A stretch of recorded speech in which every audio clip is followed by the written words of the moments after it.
UC ay meron siyang dapat na content na knowledge at saka po skill. Tama po ba?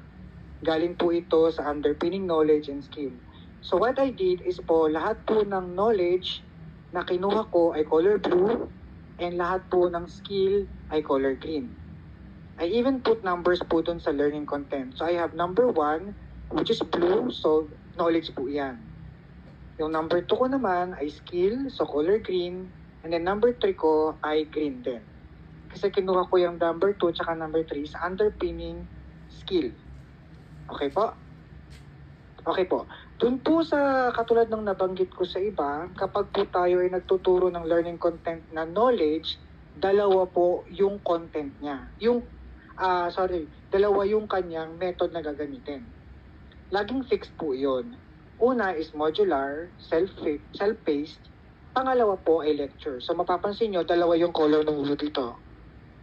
Isang modular, ito po, tapos isa pong lecture. Lagi po yan. Ganyan po siya. So nagpa-module ako, ibig sabihin ipapabasa nyo muna yung estudyante yung gusto nyong ituro. Ang aking pong topic po doon ay event brief. Yan po ang aking topic. So una, magpabasa muna ng module tungkol sa event brief. After nun, punta tayo sa second part. Magtuturo naman kayo. Gagamit kayo ng PowerPoint, which is about event brief din.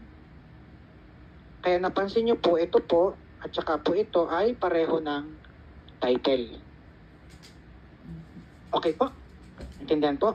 Lagi po yon. Sa tuwing meron kayong ituturo na module, dapat may kaduktong din siyang lecture. Bakit po may ganoon? Kasi modular po kasi para yan dun sa learning style ng mga estudyanteng ang strength nila ay pagbabasa or reading.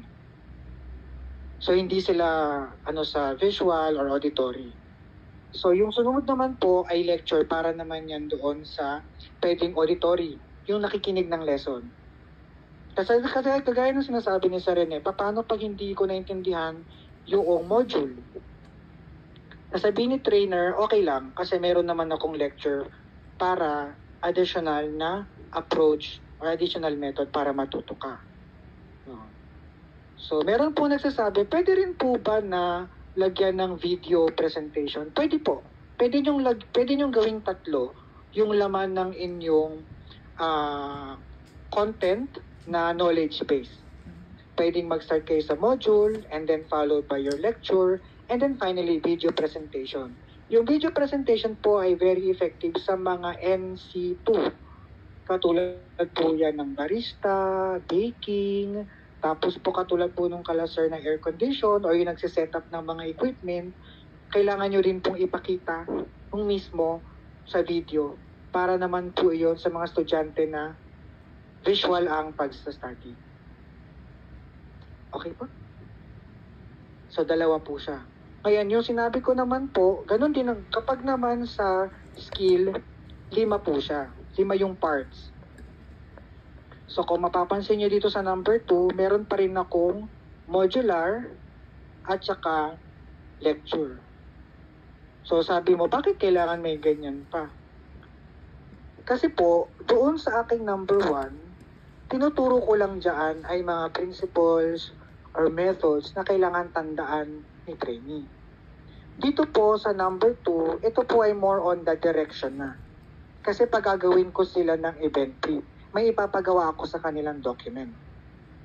So kailangan, meron pa rin siyang module. Nasa module mo or nasa information sheet mo pa rin, yung anong document mismo yung pinapagawa mo. Kanya, nagpapagawa ako ng proposal letter. Doon po sa module ko, nakapaskil talaga doon yung template ng proposal letter na ipapagawa ko. Tapos nakalagay doon kung ano yung mga contents, ano yung laman. Halimbawa, resume, may name, address, age, may ganun po.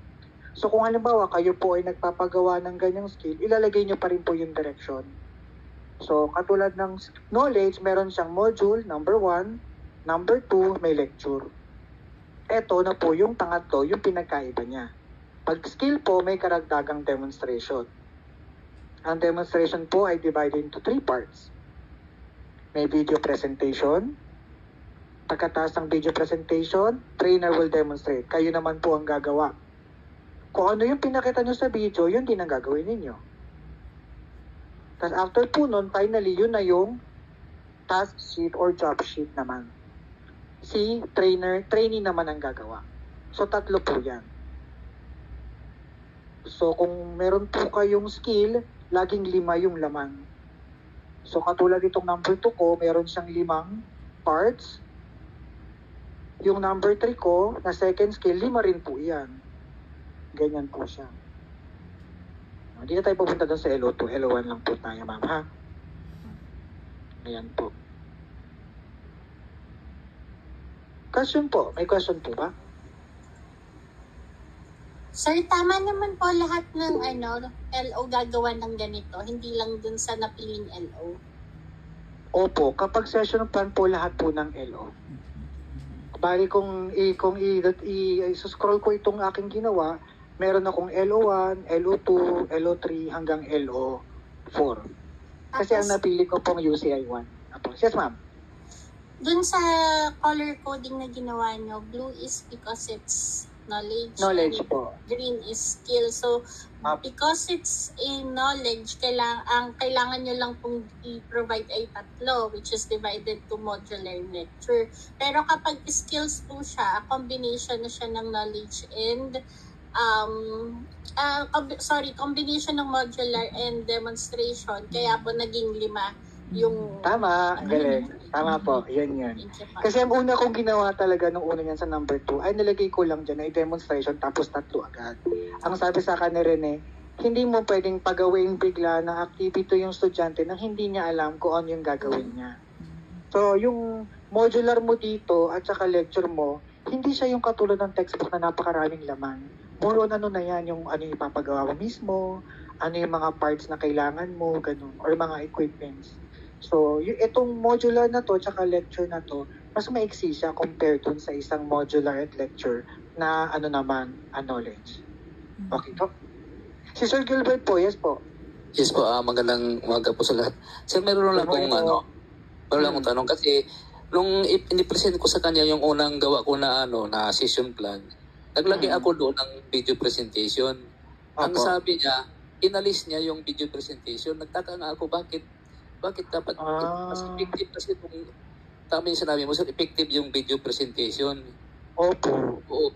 Ang sinabi niya, po pa niya? Oo, nasabi niya sa akin. Kaya doon ako nagtataka. Ang inano niya, doon siya nag-recommend sa akin yung sa lecture na mag ng slides.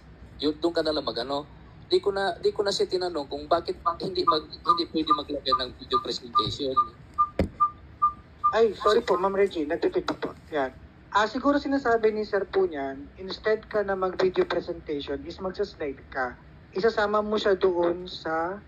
Skill po bang ituturo niyo, Sir, doon? Skill po? Skills, sir. Skills. Skill. So, parang yung number 2 ko. So, meron kang video presentation. Sir, knowledge pala about sa knowledge. Opo. Technology. Since knowledge po siya, ang gusto ni Sir na maging pattern mo, itong number 1 na katulad sa akin. So, kung meron kang video presentation, instead na i-video presentation mo, gagawin mo siya pong PowerPoint slide. PowerPoint slide na lang. Ako, ilalagay po siya dun sa lecture. Katulad po itong nakita niyo sa akin. Ito, i-highlight ko po. View PowerPoint presentation on event. Diyan ko na po ilalagay yung aking PowerPoint presentation, yung mga picture po. Yan. Sinasabi kasi ni Sir na kahit hindi na kailangan i-video presentation kasi gagawin mo naman yan doon sa iyong isa pang content na may skill. Para lang po hindi maulit. At saka po ang sinasabi siguro ni Sir Rene dyan, para hindi po kumain ng oras. Para hindi po kayo. Pwede nyo po kasi pagsama-samahin yung mga topics sa inyong lecture. As long as hindi po siya lalagpas ng 10 minutes. Okay. Ang information sheet nyo kasi dapat maximum ay 10 pages. After nun, magse-self-check na or papa-examine mo na si estudyante. Bawal po yung sobrang haba. Okay, sir. So, kung halimbawa, yung information sheet mo dun sa content mo ay parang 3 pages lang naman, samahan mo pa. Dagdagan. Para rin po ma-save yung oras ninyo. So, dagdagan mo siya as long as related yung mga topics. Bawal po yung talon-talon. So, basta as long as dun sa isang information sheet, related po yung mga topics. Pagsamasamahin niyo po hanggang sa maka 10 pages kayo. Para isa lang siya na module. Kasi tandaan niyo po, kung ilan ang module niyo, ganun din ang information sheet niyo.